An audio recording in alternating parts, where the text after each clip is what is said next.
हे welcome back guys. आज मैं फिर एक छोटी सी स्टोरी लेकर आया हूँ। 5-7 मिनट की स्टोरी होगी और ये स्टोरी भी बहुत अच्छी स्टोरी होगी। इस स्टोरी में भी हम कई सारे नए वर्ड्स को सीखेंगे। इसमें आए हुए सभी टेंसेज आपको बताऊंगा, जो भी फॉर्म्स ऑफ वर्ब यूज हुए वो भी आपको बताऊंगा, और जो भी ग्रामर्स के सारे रूल्स यूज हुए वो भी बताऊंगा। गाइज मैं अपनी हर एक वीडियो में आपसे कहता हूँ कि गाइज अगर आप चैनल पर बने हुए हैं तो आप बहुत जल्द इंग्लिश सीख जाएंगे, और शिद्दत से लगन से इंग्लिश सीखना चाहते हैं तो गाइज आप भी पर डे 10 मिनट आप अपने बिजी शेड्यूल से निकालिए और एक पैराग्राफ, एक चैप्टर का एक ही पैराग्राफ हो सही, लेकिन आप ज़रूर उसे रीडिंग कीजिए। चलिए गाइज, अगर आपके पास समय नहीं है तो बस चैनल के साथ 10 मिनट बने रहिए। रोज़ आने वाली वीडियो के साथ आप बहुत जल्द इंग्लिश सीख जाएंगे। चलिए गाइज, तो आज की टॉपिक है, बहुत प्यारा सा टॉपिक है, शुरू करते हैं। छोटी सी टॉपिक है, बहुत जल्द ख़त्म हो जाएगा, बस थोड़ा सा ध्यान दे दीजिए। टॉपिक है guys the two pots. Guys मेरी कोशिश होती है जो वर्ड मुझे थोड़ा सा लगता है कि उसकी प्रोनाउंसिएशन बच्चों को दिक्कत होगी उसके नीचे लिख देता हूँ, और उसकी मीनिंग को मैं ऊपर लिख देता हूँ, ताकि आपको कहानी के साथ स्टोरी को हिंदी में समझने में दिक्कत नहीं हो। तो द टू पॉट्स, द एक डेफिनेट आर्टिकल है जो किसी कोई मीनिंग नहीं होता है। टू मतलब दो, और पॉट्स माने बर्तन, यानी दो बर्तन। दो बर्तनों के बीच की कहानी। क्या कहानी है जल्दी सुनते हैं। There was a heavy flood in a river. There was, किसी सेंटेंस की शुरुआत अगर देयर से होती है तो उस देयर का कोई मीनिंग नहीं होता है। चलिए, तो वॉज अ हेवी फ्लड, था एक भयंकर बाढ़, इन अ रिवर मतलब एक नदी में भयंकर बाढ़ आई हुई थी। इसका सेंस ये निकला कि एक नदी में बहुत भयंकर बाढ़ आई हुई थी। After 3 days the flood subsided मतलब कम होना। आफ्टर 3 days, 3 दिनों के बाद, द फ्लड यानी बाढ़, सबसाइडेड यानी कि कम होने लगा था। अमॉन्ग मेनी अदर थिंग्स, कई सारी चीज़ों के साथ, a copper pot and an earthen pot were floating side by side in the river। यहाँ देखिए गाइज, बाढ़ आए हुए तो बाढ़ों में क्या होता है कि कई सारे सामान जो है ना गांव का, घर का, दह जाता है, बाढ़ों में नदियों में बह जाती है। तो ऐसा ही हुआ यहाँ पर।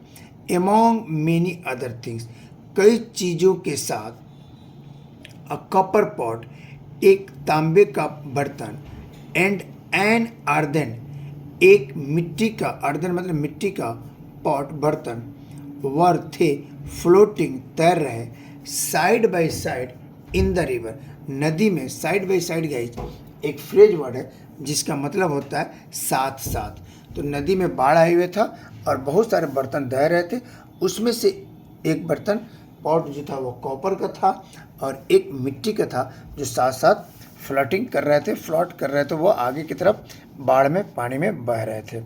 आगे क्या होता है गाइज ये देखते हैं। The copper pot Shaw the earthen pot, तांबे की बर्तन ने, सीन का सेकेंड फॉर्म शाव, सीन चाव सीन, सिंपल पास्ट टेंस, मिट्टी के बर्तन को देखा, एंड सेड, से का सेकेंड फॉर्म सेड, और कहा, माई फ्रेंड मेरे दोस्त, you are made of soft mud, मेरे प्यारे दोस्त तुम एक नर्म मुलायम मिट्टी से बने हो, एंड आर वीक और कमज़ोर हो। कम क्लोजर टू मी, तुम मेरे नज़दीक आ जाओ। कम क्लोजर टू मी, मेरे नज़दीक आ जाओ।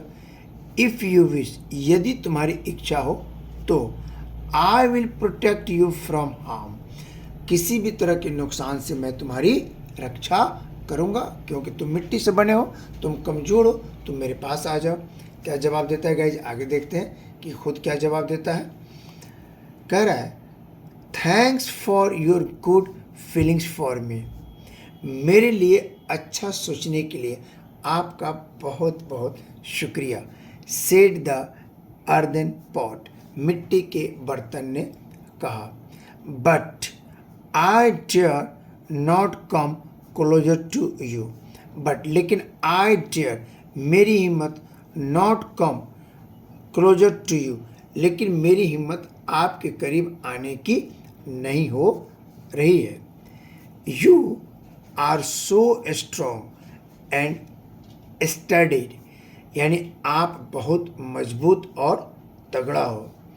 आई एम सो वीक, मैं बहुत कमज़ोर हूँ। एंड फ्राइजल, फ्राइजल का मतलब होता है गाइस नाजुक।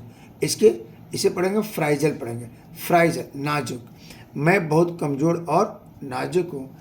बाय चांस, संयोग से, if we crash into each other, if we crash, यदि हम टकरा जाते हैं, इनटू ईच अदर, यदि हम दोनों संयोग से टकरा जाते हैं, I will shatter into 1,000 teeny bits।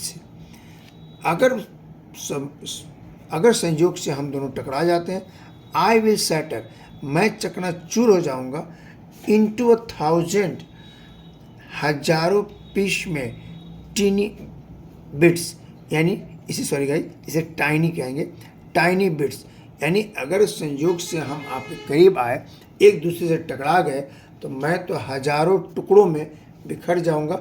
If, यदि, you are really my well wisher, यदि सचमुच में आप मेरे अच्छे शुभचिंतक हैं, तो प्लीज़ कृपया, कीप अवे फ्रॉम मी, कृपया आप मुझसे दूरी बनाए रखें। अगर सचमुच में आप चाहते हैं कि आप मेरे अच्छे विशर हैं, तो please I am requesting you कि आप हमसे दूरी बनाकर रखें। आगे क्या कहता है गाइज, सेइंग शो का मतलब इतना कहकर, saying show, the earthen pot smoothly floated, मिट्टी का बर्तन आराम से तैरने लगा, away from the copper pot, इतना कहकर मिट्टी का बर्तन जो कॉपर के बर्तन से दूरी बनाकर आराम से तैरने लगा, क्योंकि उसको पता था कि इनके करीब जाऊंगा, अगर टकरा गया इनका तो कुछ नहीं होगा, मेरा बहुत कुछ हो जाएगा, मैं कितने टुकड़ों में टूट जाऊंगा इसका पता नहीं। चलिए गाइस, जिससे क्या मॉरल थिंग्स मिलती है स्टोरी से, यह हम देखते हैं आज का।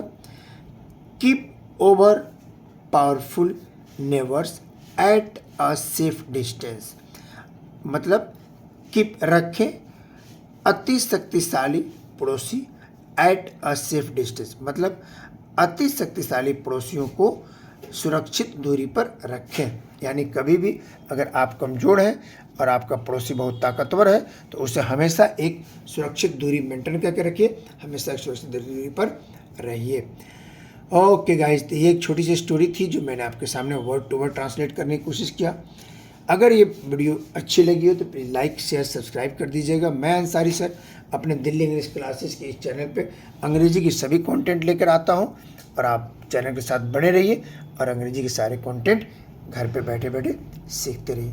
चलिए, चलने से पहले अगर यहाँ तक आ गए हैं तो प्लीज़ लाइक कर दीजिए, और हाँ, अपना बहुत बहुत ख्याल रखिएगा, मुस्कुराते रहिए, अंग्रेजी सीखते रहिए।